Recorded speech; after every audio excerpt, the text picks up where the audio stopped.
मेरे 18वें जन्मदिन पर मेरे सबसे अच्छे दोस्त ने किसी को घायल कर दिया था। मैं खुद आगे आया और अपने दोस्त की जगह सारी जिम्मेदारी अपने ऊपर ले ली। लेकिन जिस दिन मैं जेल से बाहर निकला, मुझे घर ले जाने के लिए एक भी इंसान नहीं आया। यहाँ तक कि मेरे सबसे अच्छे दोस्त की परछाई तक दिखाई नहीं दी। पूरे 5 साल बाद मैंने आखिरकार फिर से सूरज की रोशनी देखी। मुझे आज भी याद है, 5 साल पहले जब मैं जेल गया था, तब मेरे दोस्त ने कहा था कि वे मुझे सबसे बड़े सम्मान के साथ वापस लेकर जाएंगे। मैं रात तक इंतजार करता रहा, लेकिन कोई नहीं आया। आखिर में मैं अपना थका हुआ शरीर घसीटते हुए वहाँ से निकल गया। उस समय तक भी मुझे यही लगता रहा कि शायद मेरा दोस्त बस समय भूल गया होगा, क्योंकि मेरी रिहाई की तारीख तो 3 साल पहले ही तय हुई थी। वह पहले भी हर काम लापरवाही से करता था और मुझे लगा इस बार भी वही हुआ होगा। मैं एक साधारण होटल में कमरा लेकर रुका, 150 युआन खर्च की, जल्दी से नहाया और बिस्तर पर लेट गया। तभी मुझे 5 साल पहले अपने दोस्तों के साथ बिताई हुई बेफिक्र जिंदगी याद आने लगी। 5 साल हो गए थे। आज आखिरकार मैं उस अकेलेपन से छुटकारा पाने वाला था। फिर मैंने बिस्तर से एक कार्ड उठाया और एक नंबर मिला दिया। फोन के दूसरी तरफ से एक लड़की की मीठी आवाज आई, हेलो सर, आपको किस सर्विस की जरूरत है? मैंने ज्यादा बात नहीं की, सीधे उसे अपना लोकेशन बताया और फोन काट दिया। फिर आराम से बिस्तर पर लेटकर जेल के दिनों को याद करने लगा। जेल में मैंने 7 बड़े भाइयों को अपना मेंटोर बना लिया था। इन 5 सालों में अगर उन्होंने मेरी देखभाल माँ बाप की तरह न की होती, तो उन मर्डरर्स ने कब का मुझे खत्म कर दिया होता। तभी डोर बेल बजी। मैंने बाथ टॉवल ठीक से लपेटा और मुस्कुराते हुए दरवाजे की तरफ बढ़ गया। 5 साल हो गए थे कमबख्त। 5 साल से मैंने किसी औरत को छुआ तक नहीं था। उस वक्त मेरा दिल इतनी तेज धड़क रहा था कि जैसे बाहर निकल आएगा। मैं तो अभी उसी पल दौड़कर उसके पास जाना चाहता था। मैंने दरवाजा खोला और तुरंत कहा, छोटी जान, तुम्हारी बहुत याद आई। लेकिन यह कहते ही मैं पूरी तरह से सन्न रह गया। ऐसा लगा जैसे किसी ने मेरे दिल पर चाकू चला दिया हो। अभी जो खूबसूरत ख्याल मेरे मन में थे, वे एक पल में गायब हो गए। वह चेहरा इतना जाना पहचाना था। सामने खड़ी उसे देखकर मेरे हाथ कांपने लगे। वह मेरी छोटी बहन थी, जियांग याओ। मेरी बहन, वह ऐसा काम कैसे कर सकती थी? जियांग याओ ने मुझे पहचान नहीं पाया, क्योंकि मैंने सिर मुंडवा लिया था और खुद को ठीक से संवारा भी नहीं था। उसी पल मेरी आंखें लाल हो गईं। जब मैंने चेन हाउ के लिए सजा अपने सिर ली थी, तब उसने मुझसे वादा किया था कि वह मेरे परिवार का ख्याल रखेगा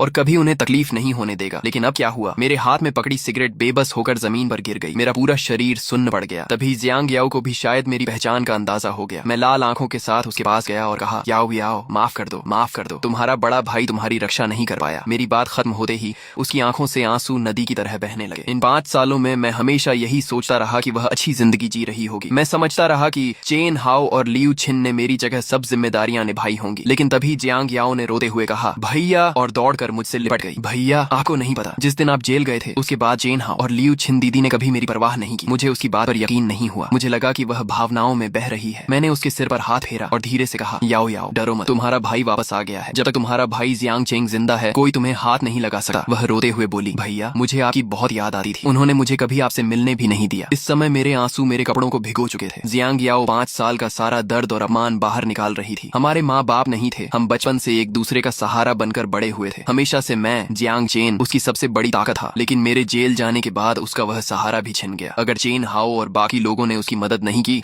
तो मैं सोच भी नहीं सकता कि उसने ये 5 साल कैसे बिताए होंगे। मैंने उसके आंसू पोंछे और कहा, याओ याओ, आओ, मुझे बताओ, इन 5 सालों में क्या क्या हुआ? मैंने उसके गोरे चेहरे पर बहते आंसू अपने हाथ से साफ किए। उसका मन धीरे धीरे शांत हुआ। फिर वह बिस्तर पर बैठ गई, लाल आंखों के साथ, और ऐसी बातें बताने लगी जिन्हें सुनकर मैं हैरान भी हुआ और मेरा दिल भी टूट गया। आपके जेल जाने के बाद चेन हाओ और सुन हाओ ने पूरे इलाके पर कब्जा कर लिया। लियू छियन हमेशा चेन हाओ के साथ रही। बाद में उनकी ताकत बढ़ती गई। 3 साल पहले उन्होंने बिनहाई के सबसे बड़े गैंग 3 हार्मनी सोसाइटी को भी हरा दिया। उसके बाद मैंने चेन हाओ को दोबारा कभी नहीं देखा। मैंने भौहें सिकोड़ ली। जियांग याओ ने अभी तक यह नहीं बताया था कि इन 5 सालों में चेन हाओ ने उसके साथ क्या किया। मैंने पूछा, याओ याओ, उस समय चेन हाओ ने मुझसे वादा किया था कि वह तुम्हारा अच्छी तरह ख्याल रखेगा। मेरी बात सुनकर जियांग याओ हंस पड़ी। मेरा ख्याल रखेगा? भैया, आप बहुत भोले हो। चेन हाओ ने कभी आपकी परवाह ही नहीं की। मेरी आज जो हालत है, उसकी वजह वही है। क्या? ये सुनते ही मेरे शरीर की हर सेल उबलने लगी, सचमुच उबलने लगी। भैया, आपको नहीं पता, बाद में मुझे पता चला कि उस समय आपका जेल जाना दरअसल चेन हाओ और उस जहरीली औरत लियू छियन की साजिश थी। मैंने बाद में कई बार कोर्ट में अपील की, लेकिन चेन हाओ के पास इतनी पावर थी कि मैं उसका कुछ भी नहीं बिगाड़ सकी। याओ याओ, जो तुम कह रही हो वो सच नहीं हो सकता। मैं यकीन नहीं कर सकता। मैं नहीं मान सकता कि चेन हाओ मेरे साथ ऐसा करेगा। मैंने उसके लिए इतनी चीजें छोड़ दी और उसने मुझे यही बदला दिया। ये कहते हुए मेरी आवाज कांपने लगी। आंसू फिर से जियांग याओ की आंखों से बहने लगे। हम दोनों को उन्होंने बेवकूफ बनाया। तभी अचानक जोरदार धमाके के साथ कमरे का दरवाजा लात मारकर खोल दिया गया। बनियान पहने एक युवक ने मेरी तरफ उंगली करके गुस्से में चिल्लाया, हरामखोर,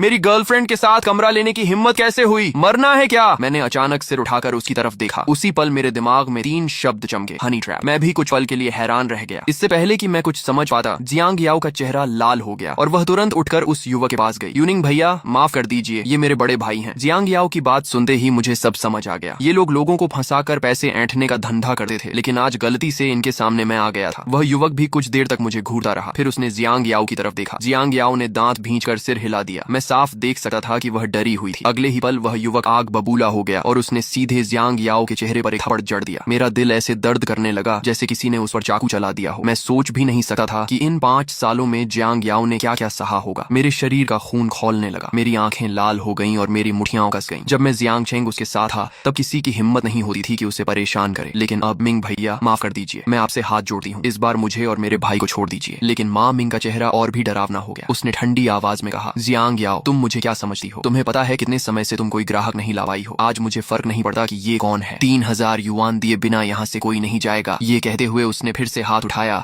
और जियांग याओ को थप्पड़ मारने की कोशिश की, लेकिन इस बार उसका हाथ उसके चेहरे तक नहीं पहुंच पाया क्योंकि मैं उसके सामने खड़ा था। मैंने उसकी कलाई को कसकर पकड़ लिया। माँ मिंग कुछ पल के लिए दंग रह गया। शायद उसने कभी नहीं सोचा था कि उसकी ही टेरिटरी में कोई उससे टकराने की हिम्मत करेगा। उसने झटके से मेरा हाथ छुड़ाया, दोनों हाथ सीने पर बांधे और घमंड से बोला, मुझे फर्क नहीं पड़ता तू कौन है, मैं बहस नहीं करता। 3000 निकाल और मामला खत्म कर। मैंने उसकी तरफ देखा तक नहीं। मैं मुड़ा और जियांग याओ के चेहरे पर पड़े लाल थप्पड़ के निशान को देखने लगा। मेरा दिल दर्द से भर गया। बचपन से आज तक मेरी सुरक्षा में उसने कभी किसी का अत्याचार नहीं सहा था। याओ याओ मत रो, जब तुम्हारा भाई जियांग चेन जिंदा है कोई तुम्हें छू भी नहीं सकता। वह रोते हुए मेरा हाथ पकड़कर बोली, भैया आप चले जाइए, अब वो समय नहीं रहा जो 5 साल पहले था। वे लोग अब नहीं रहे। उसकी बात सुनकर पीछे खड़ा माँ मिंग जोर से हंस पड़ा। उसकी हंसी मेरे कानों में आग की तरह लगी। उसी क्षण मेरा धैर्य टूट गया। मैंने पूरी ताकत से एक थप्पड़ उसके चेहरे पर दे मारिज हो गई। वह मुझे अवाक होकर देखती रही। उसका हाथ अभी भी मेरे हाथ को पकड़े हुए था। जिस दिन वह पैदा हुई थी उसी दिन मैंने कसम खाई थी कि दुनिया का कोई इंसान उसे रुला नहीं पाएगा। माँ मिंग फिर हंसा और उंगली दिखाकर बोला, हाँ मैंने इसे परेशान किया है तो क्या कर लेगा, मैं तुझे बताता हूँ। ये पिछले 3 साल से मेरे यहाँ कुत्ते की तरह जी रही है। मैंने इसे 3 साल तक दबाकर रखा है। अगर हिम्मत है तो बदला ले ले। मैं धीरे धीरे उसकी तरफ मुड़ा। फिर मैंने अपनी जेब से वह खंजर निकाला जिस पर जेल में अनगिनत लोगों का खून लग चुका था। मेरे बड़े भाई ने इस खंजर का नाम टाइगर ब्लेड रखा था। ये वही खंजर था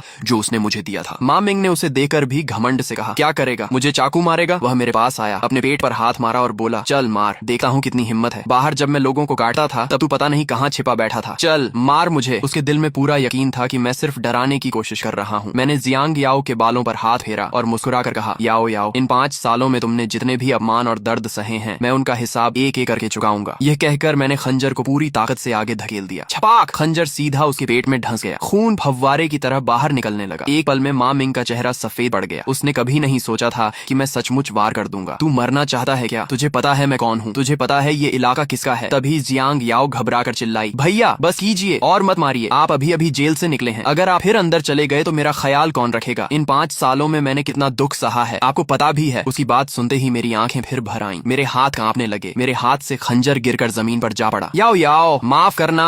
काफी देर बाद जब उसका मन थोड़ा शांत हुआ मैं झुककर जमीन पर पड़े माँ मिंग के सामने बैठ गया और धीमी आवाज में बोला, याद रखना मेरा नाम जियांग चेन है, अगर बदला लेना हो तो सीधे मेरे पास आना। इतना कहकर मैंने एक कार्ड उसके ऊपर फेंका और जियांग याओ को लेकर होटल से बाहर निकल गया। बाहर आने के बाद जियांग याओ मुझे घर ले जाने लगी। रास्ते में उसने मुझे बहुत सारी बातें बताई, लेकिन फिर भी मैं यकीन नहीं कर पा रहा था कि हेजी और लियू चियन ने मेरे साथ धोखा किया होगा। मैंने सिगरेट जलाई और उसकी तरफ देकर पूछा, याओ याओ कहीं तुम्हें उनके बारे में गलत फहमी तो नहीं हुई? उसने मेरा हाथ कसकर पकड़ा और रोते हुए बोली, भैया आपको याद है ना उस समय फेई भैया ने कहा था कि भविष्य में गैंग का उत्तराधिकारी आप और हेजी में से कोई एक बनेगा? मैंने सिर हिलाया। हाँ मुझे याद है, 5 साल पहले मैं और हेजी पूरे इलाके के सबसे ताकतवर लोग थे। हम मेंगलोंग गैंग के बैटल हॉल लीडर फेई भैया के आदमी थे। उस समय हेजी मेरा सबसे करीबी भाई था। हम दोनों में से किसी एक को ऊंचा पद मिलने वाला था, लेकिन जब मैंने उसकी जगह सजा अपने ऊपर ली तो वह आसानी से ऊपर पहुंच गया। याओ याओ फेई भैया कैसे हैं? क्या वे ठीक हैं? मैंने सिगरेट का टुकड़ा फेंक दिया। मेरे होठों पर हल्की मुस्कान आ गई। मुझे याद आया कि कैसे फेई भैया हमेशा सख्ती से मेरी ट्रेनिंग करते थे। अगर वे न होते तो मैं बहुत पहले मर चुका होता। तभी मैंने देखा कि जियांग याओ फिर रोने लगी है। याओ याओ तुम क्यों रो रही हो? उसने आंसू पोंछते हुए कहा, भैया आपके जेल जाने के 1 साल बाद मेंगलोंग गैंग को सांडू गैंग ने बुरी तरह तबाह कर दिया था। और हेजी को क्या हुआ? मैंने बेचैनी से पूछा। उसने फेई भैया को धोखा दे दिया। अगर उसने गद्दारी न की होती तो आज मेंगलोंग गैंग पूरे बिन्हाई पर राज कर रहा होता। उसकी बात सुनते ही ऐसा लगा जैसे किसी ने मेरे सीने पर हथौड़ा दे मारा हो। हेजी को छोड़ो, फेई भैया कहाँ हैं? उनका क्या हुआ? मैंने लगभग गरजते हुए पूछा। ये सुनकर जियांग याओ फिर रो पड़ी। उसने मुंह खोला और बोलने ही वाली थी कि मैं कुछ कह ही रहा था कि अचानक मेरा फोन बज उठा। मैंने अपनी भावनाओं को थोड़ा संभाला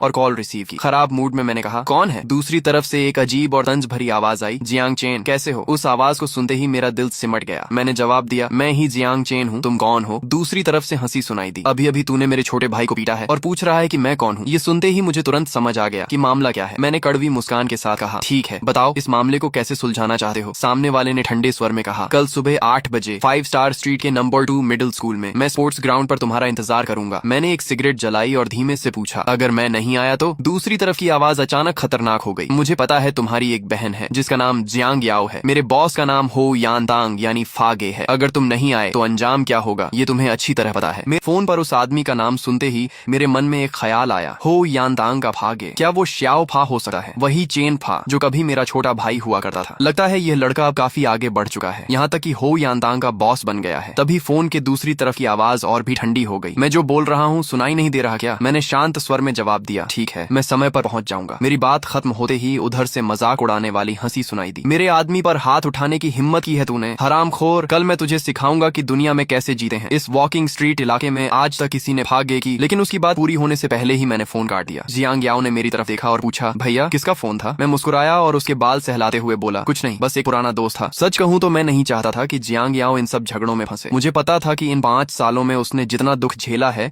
उतना शायद किसी को नहीं झेलना चाहिए। मैंने मन ही मन कसम खाई कि आज से मैं उसकी हर खुशी और हर सुरक्षा की जिम्मेदारी खुद उठाऊंगा। फिर मैंने पूछा, याओ याओ मुझे बताओ फेई भैया का क्या हुआ? जियांग याओ ने गहरी सांस ली और बोली, फेई भैया अचानक गायब हो गए थे। कुछ लोग कहते हैं कि वे मर चुके हैं। उसकी यह बात सुनकर ऐसा लगा जैसे किसी ने मेरे सीने पर भारी हथौड़ा मार दिया हो। फेई भैया के साथ कुछ हो गया था। मैंने अपनी मुठियां भींच ली। अब मुझे हर हाल में उस समय की सच्चाई पता लगानी थी। इसके बाद मैं और जियांग याओ घर लौट आए। घर की हालत देखकर मेरा दिल बैठ गया। चारों तरफ वीरानी थी। जियांग याओ ने बताया कि वह भी काफी समय से घर नहीं आई थी। मजबूरी में उसे बाहर रहना पड़ता था। हमने मिलकर थोड़ा घर साफ किया, फिर वह रसोई में गई और मेरे लिए कुछ साधारण लेकिन स्वादिष्ट खाने बनाए। हम दोनों साथ बैठकर खाना खाने लगे। उसके चेहरे पर मुस्कान देखकर ऐसा लग रहा था जैसे मैं फिर से 5 साल पीछे लौट गया हूँ। मैंने खिड़की के बाहर चमकते तारों को देखा और अनजाने में लियू छियन की याद आने लगी। मैं अब भी समझ नहीं पा रहा था कि जियांग याओ को लियू छियन और हेजी से इतनी नफरत क्यों है। सच कहूं तो मुझे उन दोनों पर 100% भरोसा था। मुझे लगता था कि शायद जियांग याओ और उनके बीच कोई गलत फहमी हो गई होगी। बचपन से ही उनके रिश्ते अच्छे नहीं थे, यहाँ तक कि अगर मैं बीच में ना होता तो शायद वे दोस्त भी नहीं बनते। इसी तरह पूरी रात बीत गई। अगले दिन सुबह मैं बहुत जल्दी उठ गया। बाहर जाकर जियांग याओ के लिए नाश्ता खरीदा। उसे गहरी नींद में सोते हुए देखकर मेरे चेहरे पर मुस्कान आ गई। मैंने उसके प्यारे चेहरे को हल्के से छुआ, उसके ऊपर चादर ठीकी और चुपचाप घर से निकल गया। बाहर जाकर मैंने एक मोटरसाइकिल टैक्सी रोकी। ड्राइवर ने पूछा, कहाँ जाना है? मैंने जवाब दिया, नम 2 मिडिल स्कूल। गाड़ी में बैठते ही मेरे चेहरे पर फिर मुस्कान आ गई। नम 2 मिडिल स्कूल। 5 साल पहले मैं यहीं पढ़ता था। उस समय पूरे स्कूल में कोई ऐसा नहीं था जो हमारे नाम से परिचित न हो। हम चारों को हेवन एंड अर्थ 4 टाइगर्स कहा जाता था। मैं था बड़ा भाई स्काई टाइगर, हेजी था अर्थ टाइगर, तीसरा था विजडम टाइगर जांग शाओ और चौथा था ऑनर टाइगर शुए मोफेंग। मैं सिर हिलाकर हल्का सा हंसा। वे सुनहरे दिन अब बीत चुके थे। आज वे तीनों अपने अपने इलाके के बड़े नाम बन चुके थे और मैं तो अभी अभी जेल से निकला एक आदमी था। फर्क आसमान और जमीन जैसा था। लेकिन आज मैं फिर से उस जगह लौट रहा था जहाँ हमारी जवानी, हमारी दोस्ती और हमारे सपने शुरू हुए थे। कुछ देर बाद मैं स्कूल पहुंच गया, लेकिन जैसे ही मैंने स्कूल के गेट में कदम रखा एक हल्की खुशबू मेरी नाक तक पहुंची और अगले ही पल कुछ ऐसा हुआ जिसकी मैंने कल्पना भी नहीं की थी। एक खूबसूरत महिला जो फॉर्मल यूनिफॉर्म पहने हुए थी अचानक दौड़ती हुई मेरी तरफ आई। मैं भी तैयार नहीं था। हम दोनों सीधे टकरा गए। मेरे हाथों को एक मुलायम एहसास हुआ। उसके शरीर से एक अलग ही खुशबू आ रही थी। एक चीख के साथ वह पीछे की तरफ गिरने लगी। मैंने बिना सोचे समझे आगे बढ़कर उसकी कमर पकड़ ली। एक पल में हमारी आंखें एक दूसरे से टकराईं। मेरा दिल बेकाबू होकर धड़कने लगा। बहुत समय बाद मुझे ऐसा महसूस हुआ था। पहले सिर्फ लियू छियन ही मुझे इस तरह बेचैन कर पाती थी। वह बेहद खूबसूरत थी, इतनी खूबसूरत कि कुछ पल के लिए मैं उसे देखता ही रह गया। लेकिन इससे पहले कि मैं खुद को संभाल पाता मेरे गाल पर जोरदार जलन महसूस हुई। चटाक! उसने मुझे सीधा थप्पड़ मार दिया। छोड़ो मुझे, बदतमीज! उसने मुझे धक्का देकर अलग किया और दोनों हाथ कमर पर रखकर गुस्से में बोली, लेट हो गए हो ना, चलो मेरे साथ प्रिंसिपल ऑफिस। मैं हैरानी से बोला, आप टीचर हैं? उसने तुरंत जवाब दिया, मैं प्रिंसिपल हूँ। मैं उसे देखकर स्तब्ध रह गया। मेरे दिमाग में बस एक ही सवाल था, नंबर 2 मिडिल स्कूल में इतनी खूबसूरत प्रिंसिपल कब से आने लगी? वह फिर बोली, क्या देख रहे हो? मेरे साथ चलो। समय देखा है, पढ़ाई करनी है या नहीं? लेकिन उसकी बात पूरी होने से पहले ही मैं वहाँ से गायब हो चुका था। वह दांत पीसते हुए बड़बड़ाने लगी, ये बदमाश स्टूडेंट अभी थोड़ी देर पहले मुझे छूने की हिम्मत कर रहा था। देखती हूँ इसे कैसे सजा नहीं देती। 5 मिनट बाद स्कूल के स्पोर्ट्स ग्राउंड में मैं बीच मैदान में खड़ा था। मैंने एक सिगरेट जलाई और धीरे धीरे उसका कश लेने लगा। मैं धीरे धीरे सिगरेट के कश ले रहा था और मन ही मन अभी अभी मिली उस महिला प्रिंसिपल के बारे में सोच रहा था। सच कहूँ तो वह बेहद खूबसूरत थी। इतनी कम उम्र में प्रिंसिपल बन जाना और ऊपर से इतनी सुंदर होना, इसके पीछे जरूर कोई कहानी रही होगी। मैं इन्हीं ख्यालों में खोया हुआ था कि तभी सामने से लोगों का एक झुंड आता दिखाई दिया। सबसे आगे एक आदमी बेसबॉल कैप पहने हुए था और उसके पीछे 10 से ज्यादा छोटे गुंडे चल रहे थे। उनमें से एक बोला, भाई देखो वो आदमी पहले ही पहुंच गया है। दूसरा हंसते हुए बोला, हाँ कम से कम इतना तो समझदार निकला, समय पर आ गया। फिर किसी ने ठंडी आवाज में कहा, लेकिन उसने हमारे हुयन हॉल के आदमी पर हाथ उठाया है। बॉस ने कहा है चाहे वह कोई भी भी हो उसे खत्म कर देना है। यह कहते हुए वे सभी मेरे सामने आकर रुक गए। सबसे आगे खड़े दाऊजी ने मुझे आवाज दी, ओए लड़के, तू ही जियांग चेन है ना? इधर आ, तुझसे कुछ बात करनी है। मैंने हल्की मुस्कान के साथ सिगरेट का टुकड़ा फेंका और कहा, जो कहना है यहीं आकर कहो, मेरे पैर ठीक नहीं है, मैं चलकर नहीं आ सका। यह सुनते ही दाऊजी के बगल में खड़ा एक टैटू वाला आदमी मेरी तरफ बढ़ा और मुझे मारने ही वाला था, लेकिन दाऊजी ने उसे रोक लिया। दाऊजी के चेहरे पर ठंडी मुस्कान आ गई। वह धीरे धीरे चलते हुए मेरे सामने आया और सिर उठाकर बोला, जियांग चेन, पता है इस दुनिया में सबसे जल्दी कौन मरता है? मैंने कंधे उचकाए और मुस्कुराकर जवाब दिया, जो लोग जरूरत से ज्यादा शो ऑफ करते हैं। मेरी बात सुनकर दाऊजी धीरे धीरे दूसरी तरफ मुड़ा, लेकिन अगले ही पल वह अचानक पलटा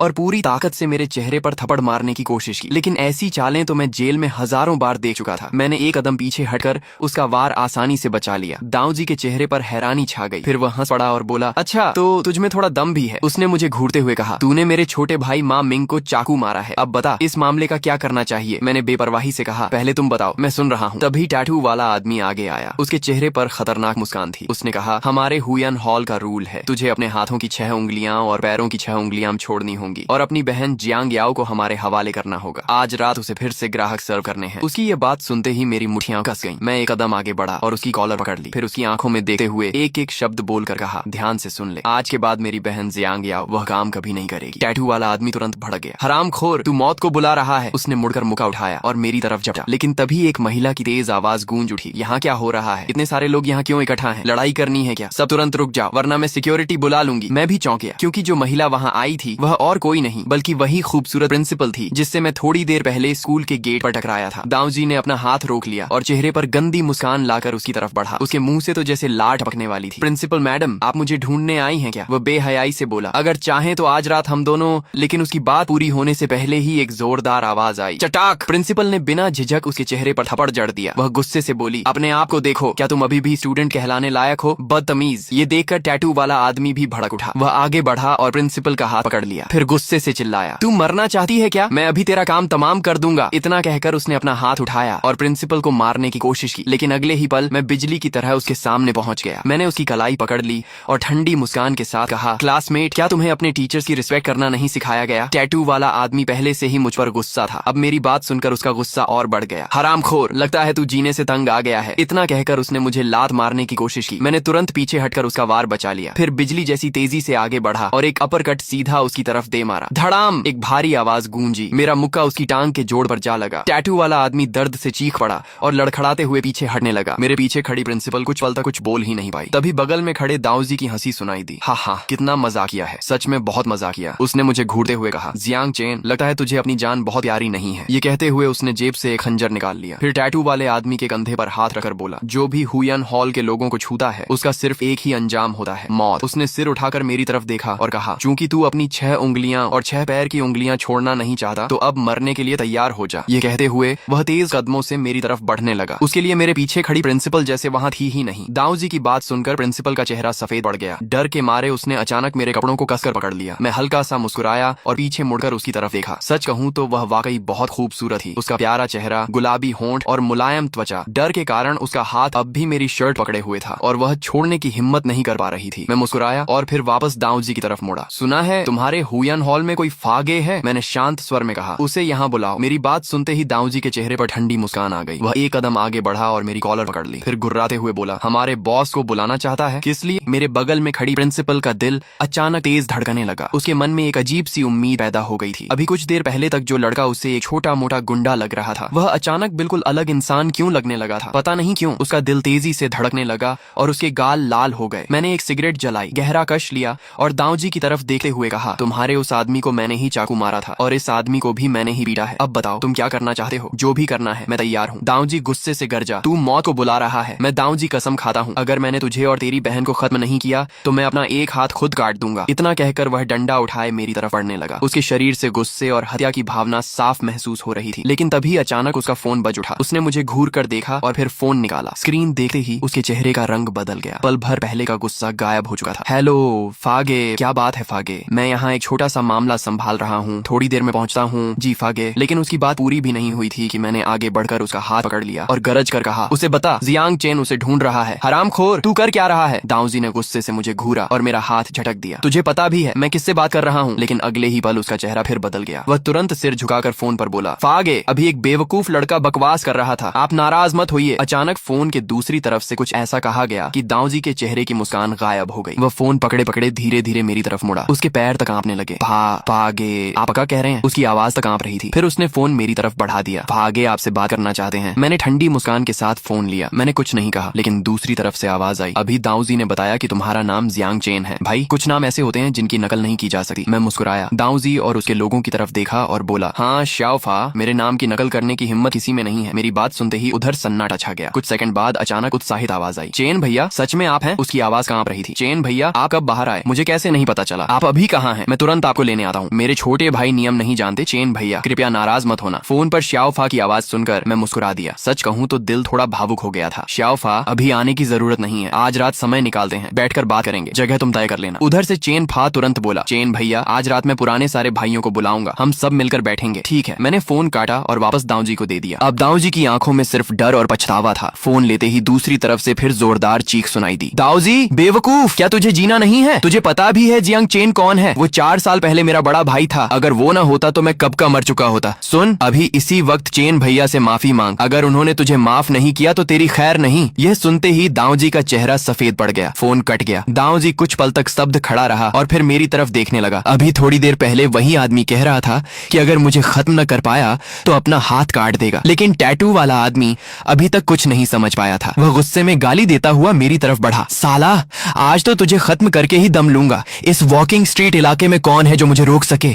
तू जाकर पूछ ले मैं कौन हूँ। ये कहते हुए वह मेरे सामने आकर खड़ा हो गया। मैंने ठंडी हंसी हंसी और दोनों हाथ सीने पर बांध लिए। फिर उसकी आंखों में देखते हुए बोला, मैं तुझे आखिरी मौका देता हूँ, घुटनों पर बैठ जा। मेरी बात सुनकर वह जोर से हंसा, हा हा हा, तू तो सच में पागल है, मैं तुझे अभी खत्म कर देता हूँ। इतना कहकर उसने बेसबॉल बैट उठाया और पूरी ताकत से मेरी तरफ वार किया, लेकिन बैट मेरे शरीर तक पहुंच ही नहीं पाई। रुको! अचानक दाऊजी आगे कूद पड़ा। उसने टैटू वाले आदमी का हाथ पकड़ लिया और उसे जोर से पीछे धक्का दे दिया। फिर वह मेरी तरफ मुड़ा और चेहरे पर जबरदस्ती मुस्कान लाकर बोला, चेन भैया, छोटे भाई समझदार नहीं है, आप गुस्सा मत कीजिए। उस पल वहाँ मौजूद हर इंसान स्तब्ध रह गया। टैटू वाला आदमी तो ऐसे खड़ा था जैसे उसके दिमाग ने काम करना बंद कर दिया हो। उसके हाथ से डंडा भी जमीन पर गिर गया। अभी थोड़ी देर पहले जो दाऊजी मेरे हाथ पैर काटने की बात कर रहा था, वही अब मेरे सामने नौकर जैसा व्यवहार कर रहा था। इस समय दाऊजी सचमुच मेरे छोटे भाई जैसा लग रहा था। चेन भैया, आइए सिगरेट पीजिए। उसने आदर से सिगरेट निकाली और मेरी तरफ बढ़ा दी। मैंने मुस्कुराकर चारों तरफ देखा और सिगरेट ले ली। अगले ही पल दाऊजी खुद लाइटर जलाकर मेरी सिगरेट सुलगा रहा था। मैंने एक कश लिया और मुस्कुराते हुए कहा, अभी थोड़ी देर पहले तुम अपना एक हाथ काटने की बात कर रहे थे ना? ये सुनते ही दाऊजी का शरीर कांप गया। माफ कर दीजिए चेन भैया, मुझसे गलती हो गई, मैं काबिल नहीं हूँ। इतना कहकर चटाक चटाक चटाक दाऊजी ने अपने ही चेहरे पर जोर जोर से थप्पड़ मारने शुरू कर दिए। यहाँ से उसे समझ आ गया था कि वह जो कर रहा है दरअसल अपनी जान बचाने के लिए कर रहा है। दाऊजी भैया, आप क्या कर रहे हैं? पीछे खड़ा टैटू वाला आदमी दाऊजी को हैरानी से देख रहा था। उसे तो अपने बॉस पर ही यकीन नहीं हो रहा था, लेकिन उसकी बात पूरी भी नहीं हुई थी कि छटाक दाऊजी पलटा और उसके चेहरे पर एक जोरदार थप्पड़ मार दिया। टैटू वाला आदमी दर्द से अपना चेहरा पकड़कर बोला, दाऊजी भैया, आप मुझे क्यों मार रहे हैं? आपको तो इस हरामखोर को मारना चाहिए। उसकी बात खत्म होते ही चटाक चटाक चटाक दाऊजी ने लगातार 3 और थप्पड़ जड़ दिए। चेन भैया से ऐसे बात करता है? मरना चाहता है क्या? ये सब देखकर प्रिंसिपल पूरी तरह से हैरान रह गई। पहले ही दाऊजी का मेरे प्रति अचानक बदलता व्यवहार उसे चौंका चुका था और अब वह मेरे लिए अपने ही आदमी को पीट रहा था। यह उसके लिए किसी चमत्कार से कम नहीं था। उसने मेरी तरफ देखा जैसे कुछ कहना चाहती हो, लेकिन आखिर में चुप रह गई। दाऊजी ने टैटू वाले की कॉलर पकड़ ली और गरजते हुए बोला, अच्छी तरह देख ले, ये चेन भैया है, अभी इसी वक्त माफी मांग, वरना आज मैं तेरा काम तमाम कर दूंगा। टैटू वाला आदमी पूरी तरह से डर चुका था। उसकी आंखों के आगे तारे घूम रहे थे। अगले ही पल वह धड़ाम से मेरे और प्रिंसिपल के सामने घुटनों पर गिर गया। माफ कर दीजिए, मुझसे गलती हो गई। भले ही उसे अभी तक नहीं पता था कि मैं कौन हूँ, लेकिन उसे इतना जरूर समझ आ गया था कि अगर उसने दाऊजी की बात नहीं मानी तो उसकी खैर नहीं। मैं हल्का सा मुस्कुराया और प्रिंसिपल की तरफ देखकर कहा, प्रिंसिपल मैडम, अब इस आदमी का फैसला आप कीजिए। काफी देर बाद वह संभली और बोली, ठीक है। फिर वह टैटू वाले के पास गई और पूछा, अभी तुमने कहा था कि जियांग चेन की बहन को ग्राहक के पास भेजना है, वह ग्राहक कौन है? ये सुनकर मैं भी चौंक गया। मुझे उम्मीद नहीं थी कि वह मेरी मदद करेगी। टैटू वाला आदमी कांपते हुए बोला, वो वांग गे है, आज रात उसने जियांग याओ को बुलाया है, अगर जियांग याओ नहीं गई तो क्या? प्रिंसिपल ने सख्त आवाज में पूछा। उसी समय मेरा दिल बैठ गया। मैं आगे बढ़ा, उसकी कॉलर पकड़ ली और दहाड़ते हुए बोला, याओ याओ मेरी दुनिया है, उसे कुछ हुआ तो मैं किसी को नहीं छोड़ूंगा। इन 4 सालों में जिसने भी उसे सताया है मैं उससे खून का हिसाब लूंगा। टैटू वाला आदमी कांपते हुए बोला, अगर वो आज रात नहीं गई तो वांग गे उसके दोनों पैर तोड़वा देगा और मुझे भी सजा मिलेगी। उसकी बात खत्म होते ही मैंने उसे जोर से धक्का देकर गिरा दिया। फिर मैं दाऊजी की तरफ मुड़ा और एक एक शब्द पर जोर देते हुए पूछा, मुझे बताओ ये वांगे कौन है और अभी कहाँ है? दाऊजी कांप गया, कुछ पल चुप रहा, फिर बोला, चेन भैया, वांगे बहुत बड़ा आदमी है, हम लोग उसे छू भी नहीं सकते। उसकी बात पूरी भी नहीं हुई थी कि मैंने उसे थप्पड़ मार दिया। साले, ज्यादा चालाक मत बन। दाऊजी पीछे लड़खड़ा गया, फिर डरते हुए बोला, चेन भैया, उसका नाम वांग जिक्सी जिक्स्योंग है, वॉकिंग स्ट्रीट का सबसे बड़ा अमीर आदमी। उसके पास 3 कॉफी शॉप्स, 5 क्लब्स और 6 मसाज पार्लर्स हैं। उसकी आवाज में साफ था कि वह मुझे डराने की कोशिश कर रहा था। मैं मुस्कुरा दिया, फिर टैटू वाले की तरफ देखकर बोला, जाकर अपने वांगे से कह देना आज रात जियांग चेन खुद उससे मिलने आएगा। टैटू वाला आदमी अविश्वास से मुझे देखता रह गया, फिर जल्दी जल्दी सिर हिलाने लगा। दाऊ जी ने हालात बिगड़ते देख तुरंत मेरे पास आकर कहा, चेन भैया इस बार मुझसे गलती हो गई, मैं आपको पहचान नहीं पाया, छोटे भाई को माफ कर दीजिए, हमें अब कुछ काम है, हम चलते हैं। मैंने कोई जवाब नहीं दिया, बस सिर हिलाया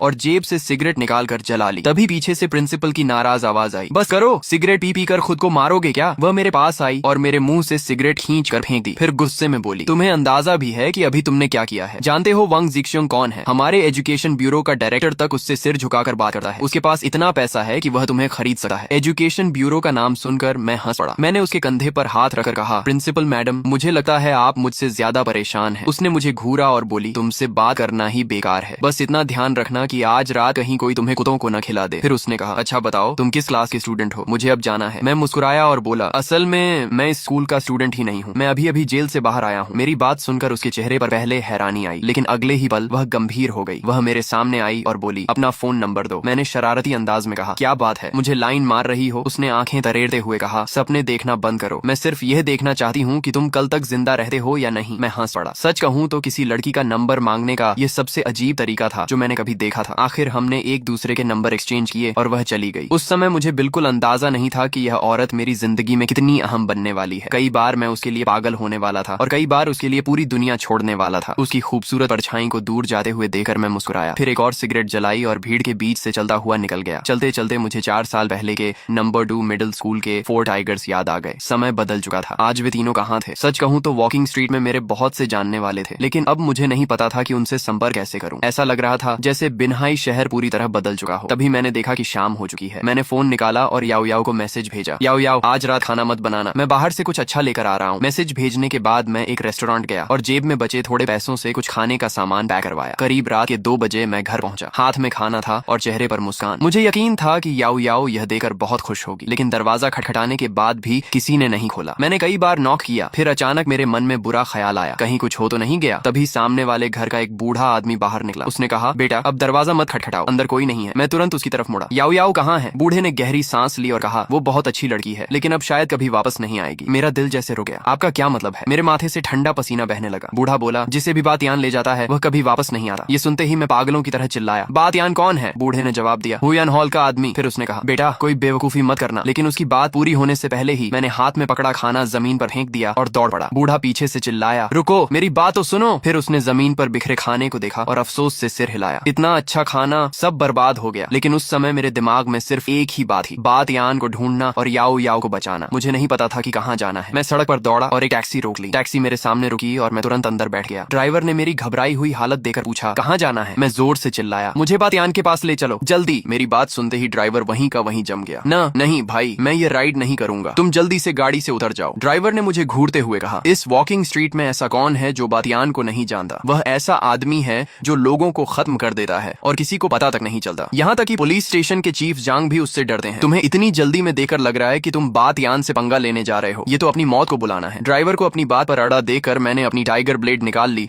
और उसकी गर्दन की तरफ तान दी। फिर ठंडी आवाज में बोला, मैं तुम्हें आधा घंटा देता हूँ, मुझे बातियान तक पहुंचा दो, वरना अंजाम अच्छा नहीं होगा। ड्राइवर का चेहरा तुरंत सफेद पड़ गया। ठीक है बड़े भैया, चाकू नीचे रखिए, मुझे मत चोट पहुंचाइए, मैं अभी गाड़ी चलाता हूँ। उस पल एक बार फिर साबित हो गया कि कई बार ताकत सबसे तेज सोल्यूशन होती है। अगले ही पल टैक्सी सड़क पर गरजती हुई दौड़ने लगी। इसी दौरान मैंने अपना फोन निकाला और पुराने भाइयों के नंबर ढूंढने लगा। लेकिन 4 साल में सब कुछ बदल चुका था। जिन भाइयों के साथ मैंने कभी जान देने की कसम खाई थी, सबने अपने कॉन्टैक्ट बदल लिए थे। ऐसा लग रहा था जैसे वे इस दुनिया से गायब हो गए हों। लगभग 20 मिनट बाद टैक्सी एक जगह आकर रुकी। सामने एक बड़ा सा बार था जिसका नाम था वान हुओ बार। ड्राइवर कांपती आवाज में बोला, बड़े भैया बातियान शायद अंदर ही है, अब आप उतर जाएंगे ना? उसकी आवाज से साफ लग रहा था कि वह बुरी तरह डर चुका था। ड्राइवर जल्दी से बोला, नहीं बड़े भैया, पैसे रहने दीजिए, किराया नहीं चाहिए। मैंने उसे घूर कर देखा और कहा, क्या मैं ऐसा आदमी हूँ जो पैसे दिए बिना चला जाए? लेकिन जैसे ही मैंने अपना वॉलेट खोला, मैं खुद असहज हो गया। उसमें सिर्फ 3 युआन बचे थे। मैंने वही 3 युआन निकालकर ड्राइवर की तरफ फेंक दिए और कहा, बाकी रख लेना। ये कहकर मैं थोड़ा शर्मिंदा सा होकर टैक्सी से उतर गया। ड्राइवर कांपते हाथों में 3 युआन पकड़े मुझे वनहुओ बार के अंदर जाते हुए देखता रहा और बड़बड़ाया, हरामखोर लड़का, मैं यहीं इंतजार करूंगा, देखता हूँ तू जिंदा बाहर निकलता भी है या नहीं। बार के अंदर काफी भीड़ थी और माहौल भी बहुत शोरगुल वाला था, लेकिन मुझे समझ नहीं आ रहा था कि बातियान को कहाँ ढूंढूं। तभी मेरी नजर इधर उधर घूमते हुए अचानक एक परिचित चेहरे पर जा रुकी। मैं यकीन ही नहीं कर पाया कि इस जगह पर नमडॉन 2 मिडिल स्कूल की प्रिंसिपल वांग शिन मिल जाएगी। वांग शिन एक मोटे और भारी भरकम आदमी के पास बैठी थी। उसके आसपास भी कई लोग मौजूद थे। उस आदमी का मोटा हाथ वांग शिन के कंधों पर था। वांग शिन के चेहरे पर साफ नफरत दिखाई दे रही थी, लेकिन वह कुछ कहने की हिम्मत नहीं कर पा रही थी। मैं कुछ देर तक सोचता रहा, लेकिन आखिरकार उसकी तरफ बढ़ गया। पता नहीं क्यों इस औरत में कोई अजीब सी ताकत थी जो मुझे उसकी तरफ खींचती रहती थी। तभी एक भारी मेकअप वाली औरत मुस्कुराकर वांग शिन से बोली, छोटी वांग, आज रात तुम बातियान भैया के साथ रहोगी, समझी? वांग शिन का चेहरा सफेद पड़ गया। वह कुछ कहना चाहती थी, लेकिन शब्द उसके गले में ही अटक गए। मैं मन ही मन हंस पड़ा। सच में किस्मत भी कमाल की चीज है। जिसे ढूंढ रहा था वो खुद सामने मिल गया। मैं एक तरफ खड़ा होकर उन्हें देखने लगा। बातियान मुस्कुराकर बोला, प्रिंसिपल वांग, मैं तो कब से तुम्हारी तारीफ सुन रहा हूँ। मेरे साथ रहोगी तो सिर्फ मजे करोगी, आराम से खाओगी पियोगी, किसी चीज की चिंता नहीं करनी पड़ेगी। इतना कहते हुए उसका हाथ वांग शिन के शरीर की तरफ बढ़ने लगा। वांग शिन घबरा गई और तुरंत खड़ी हो गई। बातियान का चेहरा बदल गया। क्या हुआ? वांग शिन डरते हुए बोली, मुझे वॉशरूम जाना है। उसकी आवाज तक कांप रही थी। तभी वही मेकअप वाली औरत भी उठ खड़ी हुई। उसे पता था कि वांग शिन बहाना बनाकर निकलना चाहती है। उसने गुस्से से वांग शिन को घूरा और हाथ बांधकर बोली, प्रिंसिपल वांग, क्या तुम्हें लगता है कि यह तुम्हारा स्कूल है? मैं बता दूं, यह बातियान भैया का इलाका है। वह वांग शिन के सामने जाकर खड़ी हो गई और बोली, अच्छी तरह सोच लो, अगर तुम बातियान भैया के साथ नहीं रहोगी तो तुम्हारे पिता की खैर नहीं होगी। सनयान, तुम। वांग शिन ने दांत भींच लिए। ऐसा लग रहा था जैसे वह लड़ने को तैयार हो। सनयान हंस पड़ी। क्या हुआ? मुझे मारोगी? वांग शिन, मैं फिर कहती हूँ, ये बातियान भैया का इलाका है। अगर तुम। लेकिन इससे पहले कि वह अपनी बात पूरी करती, मुझसे रहा नहीं गया। मैं एक कदम आगे बढ़ा और सीधे उसके सामने पहुंच गया। अगले ही पल छटाक मेरा हाथ उसके चेहरे पर पड़ चुका था। पूरा बार एकदम शांत हो गया। हर कोई वहीं जम गया। यहाँ तक कि सोफा पर बैठे बातियान का मोटा पेट भी हिल गया। 3 सेकंड बाद सनयान चीखी, साले तू क्या कर रहा है? तूने मुझे मारा? तुझे पता भी है मैं। लेकिन उसकी बात पूरी होने से पहले ही मैं हंसा और बोला, क्यों? अभी तो तुम खुद कह रही थी कि तुम्हें मारूं। और फिर छटाक मैंने उसे दूसरा थप्पड़ भी जड़ दिया। फिर मैंने चारों तरफ देखा और ठंडी आवाज में कहा, मुझे फर्क नहीं पड़ता तुम कौन हो, लेकिन आज मैं साफ कह रहा हूँ, वांग शिन मेरी औरत है। जो भी इसे छूने की कोशिश करेगा मैं उसे नहीं छोड़ूंगा। इतना कहकर मैंने वांग शिन को अपनी तरफ खींच लिया और उसे अपनी बाहों में भर लिया। एक पल के लिए पूरा माहौल जम गया। वांग शिन मेरी तरफ खाली निगाहों से देखती रही। उसका चेहरा इतना लाल और सफेद हो रहा था कि वह खुद समझ नहीं पा रही थी क्या हो रहा है। स्कूल में सख्त और घमंडी दिखने वाली प्रिंसिपल इस समय एक शांत चिड़िया की तरह मेरी बाहों में खड़ी थी। काफी देर बाद मेरे पीछे से ठंडी हंसी सुनाई दी। बातियान अपना भारी शरीर हिलाते हुए खड़ा हो गया। उसके हाथ में वाइन ग्लास था। वह लगातार सिर हिलाते हुए मुझे देख रहा था। अच्छा, बहुत अच्छा लड़के, तुम में हिम्मत तो है। बहुत समय हो गया किसी को मेरे सामने ऐसी बातें करते हुए। उसके चेहरे की चर्बी तक गुस्से से कांप रही थी। वह आगे बढ़ा और सनयान को अपनी बाहों में खींच लिया। फिर मेरी तरफ देखकर बोला, तुमने अभी जो कहा वो काफी दिलचस्प था। अब मैं तुम्हें बताता हूँ, सनयान मेरी औरत है। तुमने अभी उसे मारा है, तो बताओ अब इस मामले का क्या किया जाए? बातियान की बात सुनते ही सनयान के चेहरे पर एक उम्मीद भरी मुस्कान आ गई। उसने लालच भरी नजरों से बातियान को देखा और बोली, तियान भैया, आप ही मेरे लिए इंसाफ कीजिए। उसकी आवाज ऐसी थी जैसे वह अभी रो पड़ेगी। मैं मुस्कुराया और बोला, माफ करना, शायद तुमने मेरी बात ठीक से नहीं सुनी। मैंने कहा था कि जो भी मेरी औरत को हाथ लगाएगा उसका अंजाम बुरा होगा, लेकिन मैंने तुम्हारे बारे में तो कुछ कहा ही नहीं। फिर मैं हंस पड़ा। इस औरत की बात कर रहे हो? हाँ हाँ, जिसे पता नहीं कितने लोग छोड़ चुके हैं, उसे भी तुम अपने पास रखना चाहते हो। बातियान, सच में तुम्हारी पसंद बहुत अजीब है। मेरी बात सुनते ही मेरी बाहों में खड़ी वांग शिन का चेहरा लाल हो गया, जबकि सामने खड़े बातियान और सुनयान के चेहरे गुस्से से काले पड़ गए। ऐसा लग रहा था जैसे वे मुझे जिंदा निगल जाएंगे। बातियान गुस्से में चिल्लाया, सुनयान को एक तरफ धकेला और मेरी तरफ बढ़ते हुए बोला, जियांग चेन, आज तू बहुत बड़ी मुसीबत में फंस गया है। फिर उसने चिल्लाकर कहा, आओ इसे पकड़ लो। उसके आदेश के साथ ही आसपास खड़े कई लोग आगे बढ़े और मुझे तथा वांग शिन को अलग कर दिया। मैंने फिलहाल कोई कदम नहीं उठाया, क्योंकि मैं जानता था कि अगर मैं सच में हाथ उठा दूं तो मामला बहुत दूर तक जा सकता है। बातियान वांग शिन की तरफ बढ़ा, फिर मेरी तरफ देखकर ठंडी हंसी हंसा और बोला, ध्यान से देख, मैं तेरी औरत को छू रहा हूँ, अब क्या करेगा? इतना कहकर उसने अपना मोटा हाथ वांग शिन के सफेद कंधे पर रख दिया। उसी समय सुनयान भी मेरी तरफ आई और तिरस्कार भरी नजर से मुझे देखते हुए बोली, तुमने मुझे 3 थप्पड़ मारे थे, अब देखना तुम्हें इसका कितना भारी दाम चुकाना पड़ेगा। मैं हंसकर बोला, औरत, तुम्हें खुद पर कुछ ज्यादा ही भरोसा है। उधर बातियान वांग शिन को पकड़े हुए था, लेकिन उसकी निगाहें लगातार मुझ पर टिकी थीं। उसके चेहरे पर जीत की मुस्कान थी। जियांग चेन, तेरी औरत सच में बहुत खूबसूरत है। पता नहीं तूने उसकी कद्र की भी है या नहीं। उसके आदमी जोर जोर से हंसने लगे। उनके लिए मैं सिर्फ एक मजाक बन चुका था। मैं गुस्से से गरजा, बातियान, अगर तुमने उसे दोबारा हाथ लगाया तो मैं तुम्हारा एक हाथ काट दूंगा। बातियान जोर से हंस पड़ा। तभी अचानक बार के बाहर से तेज कदमों की आवाजें आने लगी। शोरगुल के बीच धातु के घिसटने जैसी आवाज गूंजी। अगले ही पल काले बनियान पहने और टैटू वाले कई आदमी अंदर घुस आए। सबसे आगे था चेनफा, वही चेनफा जो 5 साल पहले मेरे पीछे पीछे घूमने वाला छोटा भाई था। जैसे ही उसकी नजर मुझ पर पड़ी, वह दहाड़ा, सब रुक जाओ। उसने आगे खड़े बातियान को एक लात मारकर रास्ते से हटाया और चिल्लाया, जो भी चेन भैया को हाथ लगाएगा मैं उसे नहीं छोड़ूंगा। बातियान जमीन पर गिर गया। उसके चेहरे की अकड़ पल भर में गायब हो गई। उसने कांपते हुए पूछा, चेनफा, तुम यहाँ कैसे? ये लड़का तुम्हारा कौन है? लेकिन चेन फा ने उसकी तरफ देखा तक नहीं। वह सीधे मेरे सामने आया, सिर झुकाया और अपराध बोध से भरी आवाज में बोला, चेन भैया माफ कर दीजिए, मैं देर से पहुंचा। जैसे ही दाऊजी का फोन आया मैं भाइयों को लेकर तुरंत निकल पड़ा। फिर भी आपको परेशानी उठानी पड़ी। यह देखकर बार में मौजूद सभी लोग हैरान रह गए। बातियान और सुन यान के चेहरे एकदम सफेद पड़ गए। वॉकिंग स्ट्रीट में कौन नहीं जानता था कि चेन फा कितना प्रभावशाली आदमी बन चुका है, लेकिन वही आदमी मेरे सामने सिर झुकाकर खड़ा था और मुझे चेन भैया कह रहा था। मैंने उसके कंधे पर हाथ रखा। मेरी नजरें अभी भी डर से कांप रही सुन यान पर टिकी थीं। मैंने ठंडी आवाज में पूछा, याओ याओ कहाँ है? सुन यान का शरीर कांप उठा। उसकी सारी अकड़ गायब हो चुकी थी। वह जल्दी से बातियान के पीछे छिप गई और हकलाते हुए बोली, वो बार के पीछे वाले स्टोर रूम में है। मैंने उसे चोट नहीं पहुंचाई, बस बंद करके रखा था। रात में उसे बॉस वांग के पास भेजने वाले थे। चुप। मैंने आगे बढ़कर उसे एक थप्पड़ मार दिया, फिर बिना एक पल रुके बार के पीछे की तरफ दौड़ पड़ा। चेन फा तुरंत समझ गया। उसने अपने 2 आदमियों को मेरे साथ भेजा और खुद बाकी लोगों के साथ बातियान और सुन यान को घेर लिया। उसकी आंखों में गुस्सा साफ दिखाई दे रहा था। वह दहाड़ा, चेन भैया की बहन को छूने की हिम्मत की है? तुम लोगों ने अपनी मौत खुद बुला ली है। दोस्तों, फिलहाल इस मैनहवा के इतने ही पार्ट्स बने हैं। जैसे ही इसके बाकी पार्ट्स आएंगे मैं उन्हें इसी चैनल पर एक्सप्लेन करके अपलोड करूंगा। अगर आपको ये वीडियो पसंद आई हो तो वीडियो को लाइक करें, चैनल को सब्सक्राइब करें और बेल आइकॉन को प्रेस करना बिल्कुल न भूलें, ताकि अगला पार्ट आते ही आपको सबसे पहले नोटिफिकेशन मिल सके। मिलते हैं नेक्स्ट पार्ट में।